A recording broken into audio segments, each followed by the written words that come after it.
So welcome everyone. We'll continue our series on the Eightfold Noble Path. And last week, Sanghamitra spoke about right effort, this Pali word samavayama, which often gets translated as right effort. Vayama is a Pali word, and the root of it, yam, is means support or nourishment. And Ajahn Brahm is adamant for the sake of Westerners, that we start translating this as right endeavor, that we have a slightly different approach.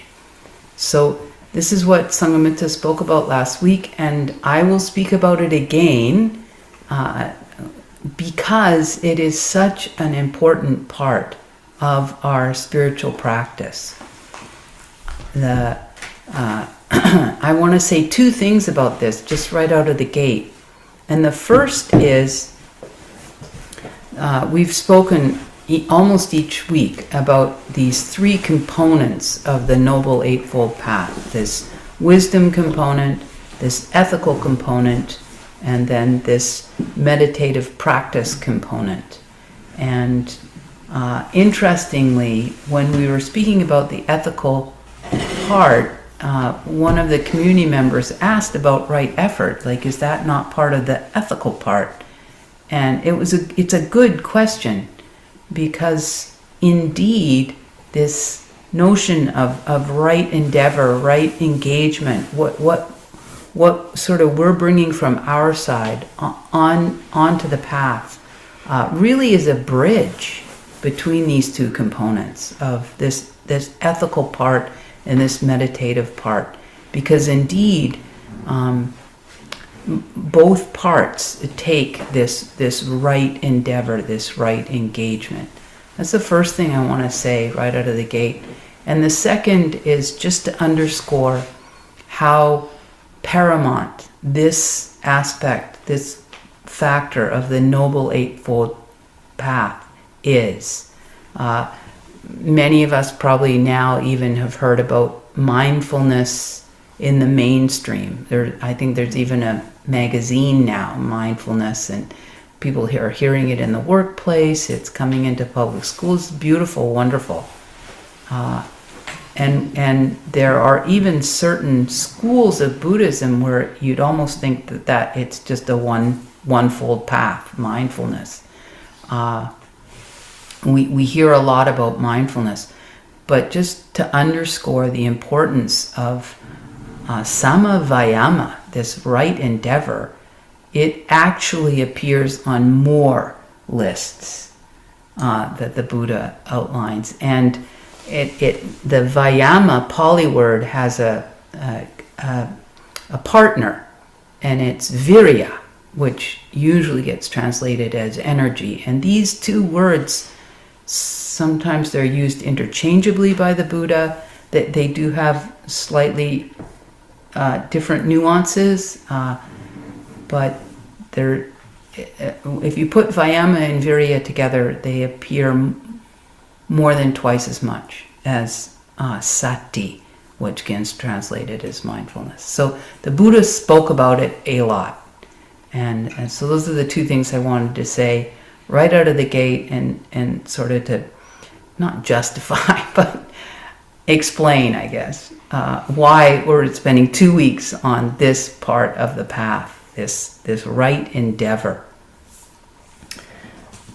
So the next thing I want to talk about is looking to the Buddha's own practice for this factor, because he speaks about it for himself, how he did this, how he came to understand right endeavor, and then put it into practice in his own meditative journey, in his own search for awakening, before he was awakened.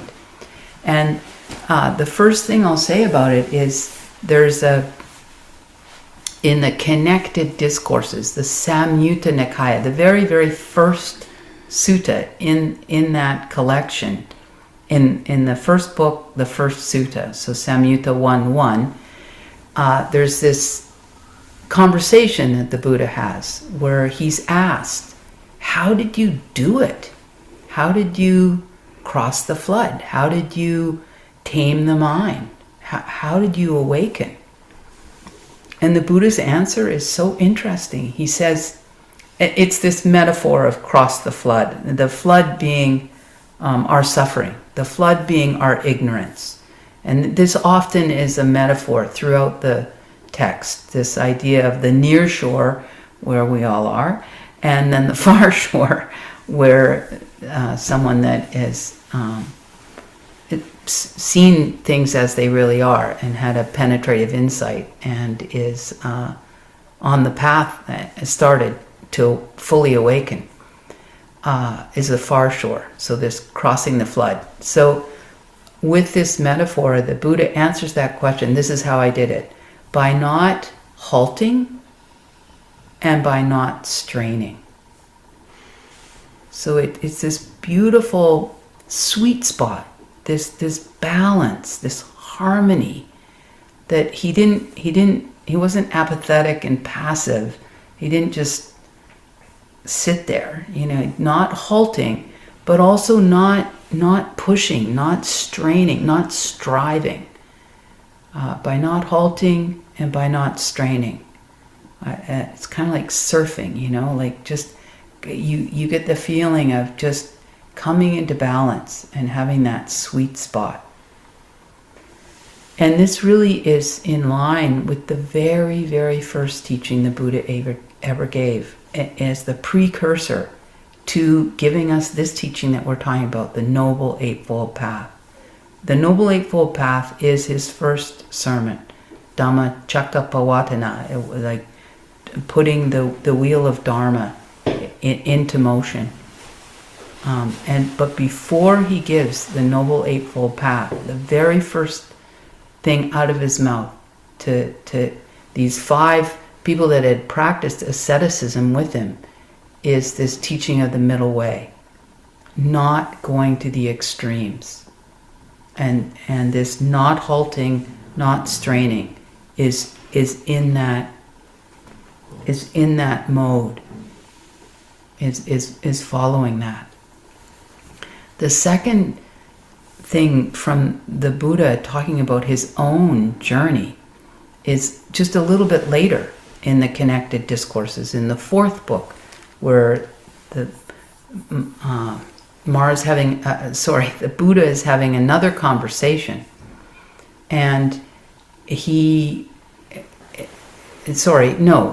Buddha, it's early days. He's only been enlightened a few months, and he says to his followers at the time, he says, he doesn't say it like this, but it's kind of like, guys, how I did this was with wise attention, yoniso manasikara, wise attention, and then wise right endeavor, wise right exertion. It's actually the only place in the canon where this yoniso, this wise, appropriate, informed, useful, this wise gets paired with right endeavor. And it's very, very beautiful that we want to get a lot of bang for our buck. Like, we want to work appropriately, work like with things, work with the energies, not fight, not resist, and not just passively give in. It's this, and this idea of middle way, this idea of balance, this idea of harmony is integral to every aspect of our practice, from our internal workings to our relationships, to our energy management, to our sleep, to to everything. This idea of working with, and there's even this expression now, not power over, but power with. This real idea of harmony, of balance. Even sama has, everything is like right effort, right endeavor, right speed. That word right is the Pali word sama. It even has that flavor. So those are two things that we can really learn from the Buddha's own journey, the Buddha's own practice.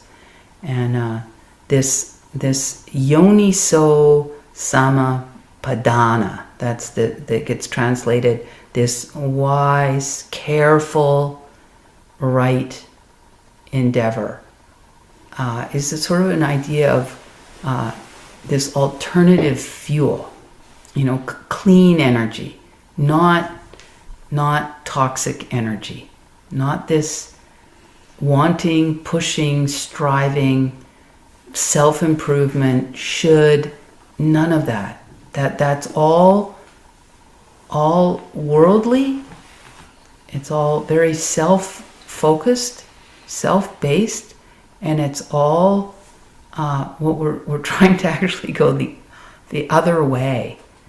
And yet we have to make effort. So how do we do this? How do we do this in a new way? That's really what I want to talk about. So before I do that, just to segue from what Sanghamitra was sharing, indeed, each factor of the Noble Eightfold Path, the Noble Eightfold Path is the outline. And the Buddha defines each factor, each item. Each item gets its own drop-down menu. And the drop-down menu for right effort is fourfold. And the first two have to do with dealing with unwholesome, dealing with problematic, difficult internal states, internal reactivity, internal habit patterns. And the third and fourth, the second pair, have to do with the opposite of arousing and cultivating, developing wholesome, useful, beautiful internal states. This word meditation, the Pali word is bhavana. In a more literal translation than meditation could be cultivation. And this idea of a garden is useful, this metaphor of a garden. So the problematic, obviously, they're the weeds, and the beauty, this is the flowers, or the vegetables, if you want to think about nourishment, if that's more meaningful for you. So this is the definition that Buddha has given of right endeavor, right engagement. So the $1 million question is how do we get this clean energy? How do we get this alternative fuel? How do we not just start our meditation practice with our typical worldly I should do this, I shouldn't feel this way. This is so not helpful. I mean, we've all done years of that. I shouldn't be like that. I should be like this. Like that we bring that on to the path, but the sooner that we can understand that's not a helpful approach, the better. And for some of us, it's years down the road, and that's okay too. That's incredible learning. It's so valuable. So no more shoulding on ourselves, if possible. We start to want to do this. We start to be, all in, wholehearted, with our belly and our heart, our throat, and our intellect. We love it. and how do we get there? So we're always talking about the Buddhist lists, and I mentioned the weeds. So the weeds are, again, the Buddha always defines everything. So the weeds, the unwholesome, are 5 hindrances. We've talked about these a lot, but I'll just quickly name them. These 5 hindrances are the weeds, and these are the problematic. And that's sensual indulgence, sensual desire, and then ill will, and then this dullness and drowsiness, and restlessness and remorse, and skeptical doubt in the Buddha's teachings. These are the weeds, and they're definitely problematic. And then on the flower vegetable side, the wholesome side, there's a couple of different lists. And one is a list of 5 faculties. And these are actually what we're developing. The minute we start to meditate, the minute that we start to find out what's going on inside and start to look internally, we are beginning to cultivate these 5 faculties. And another list of the flowers, the vegetables, is the 7 factors of enlightenment. And we've actually never done a series on that, or not since I've been here, and we will soon. But these 2 lists of the wholesome are really informative about this learning to do this wise, careful engagement, wise, careful endeavor. The first list, these 5 faculties, it starts with faith. And then immediately faith feeds this energy. It feeds this clean fuel. The entryway with the 5 faculties is faith and then energy. And there's a lot, this is very rich. There's a lot to learn from this. That faith, the Pali word is sada. A very good translation is also confidence. So when we begin to have some confidence, this produces energy. It feeds energy, it produces energy, increases energy. And you can think about that in your own life. When you're confident about something, there's not that naggly voice inside, like, oh, I hope this works, or I hope I can do this, and there's not this hesitating and unsureness. We've all had this experience. When you're confident about something, immediately there's energy, and it tends to become this virtuous cycle where it starts to become this sort of success loop. Where we've all done things that we've never done before. Like you can think of anything in your life, like cooking. I've never baked a cake. I've never made pastry. Or I've never made this recipe. And if you haven't cooked very much, then I'm speaking from my own life. Then you're really like unconfident, and it's really like a bit of a crapshoot what's going to come out, But you take someone who's confident, who's like knows their way around the kitchen, and it's just a different story. And so our spiritual practice is not that much different. So this confidence in the Buddha's teachings, confidence in the person who's sort of instructing us, confidence in our own possibility and ability. And it's a big, big, big, big deal, actually. It's such a big deal. There's 10 things, sorry about all these lists, and I won't, there's 10 things that a Buddha can do that like even a fully enlightened being can't do. There's 10 powers. Like when someone is a Buddha. It's amazing. I mean, there are many Buddhas, right? And we happen to live in the time of Gautama Buddha, and things will eventually completely fall apart, and the Buddha's teachings won't be available, and then there'll be a period without a Buddha, and then another Buddha will arise.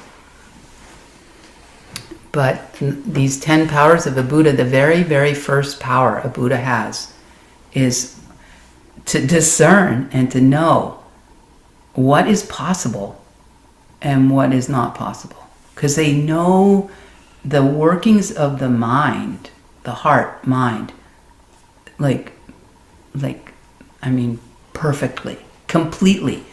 In fact, sometimes in the Suttas it talks to the end. They know everything about it. And hundreds of times in the sutta, the Buddha will talk about, if you do X, Y, Z, this is not possible. If you do A, B, C, this is possible. And he uses that framework a lot. And he's always telling us that this is possible. It is possible to train the mind. It is possible to see things the way that they really are. It is possible to access deep states of meditation, very expanded states of consciousness. All of this is possible. He even goes as far to say, if it weren't possible, I wouldn't say it is. If it weren't possible, I wouldn't be giving you these instructions. Sometimes he does give some really pretty tall teachings to the monks and nuns, and he'll often say, if it weren't possible, I wouldn't be giving you these instructions. Because I think he can see on their face, like, look, guys, if it wasn't possible, I wouldn't be asking you to do it. It is possible.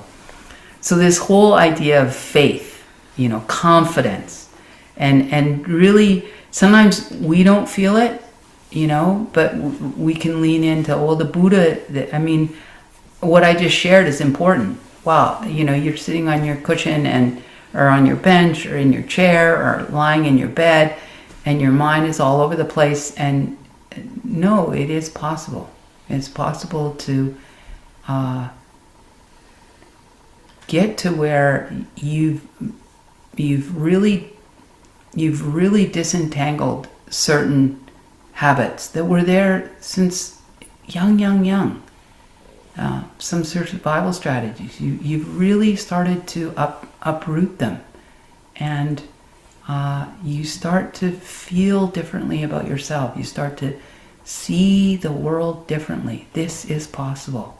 If it weren't possible, he wouldn't be instructing us. And another thing about faith and confidence is occasionally we can borrow other people's faith. This is very useful. And you can even consciously know it. I'm borrowing, I'm leaning on this other person's confidence and faith. This is one of the reasons why we need a teacher. Because there are times we need the teacher's confidence. We need they're farther along, they've had deeper experiences, they're giving us instructions. It seems dubious, it's scary to let go of certain things, and it's wonderful to have someone reassuring you. And this is another part of the path. This is why wise association is so important. That people are reassuring us, encouraging us, and inspiring us. All of these are part of this faith component where that produces this energy. And then you can feel it. You can feel like, yeah. And I see it in different community members, like, yeah, I'm going to do a retreat a year, and yeah, I'm going to start, meditating each day.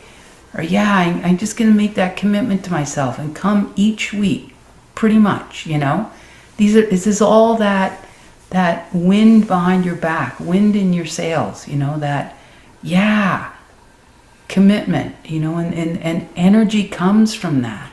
The kind of not, I don't know. We've all done that. Like, invited someone, yeah, you can tell with their voice, yeah, like, you know, they're not coming. It's like, faith is the other, like, yeah, sounds great, I'll be there, you know, that. And there's energy. These are linked. And this is the five faculties are underscoring that and pointing that out to us. And then borrowing. And then one last thing about faith is that there's instructions, direct instructions the Buddha gives to us. I mean, it's his followers at the time, but it's written down and it's for us now. I'll just read the quote.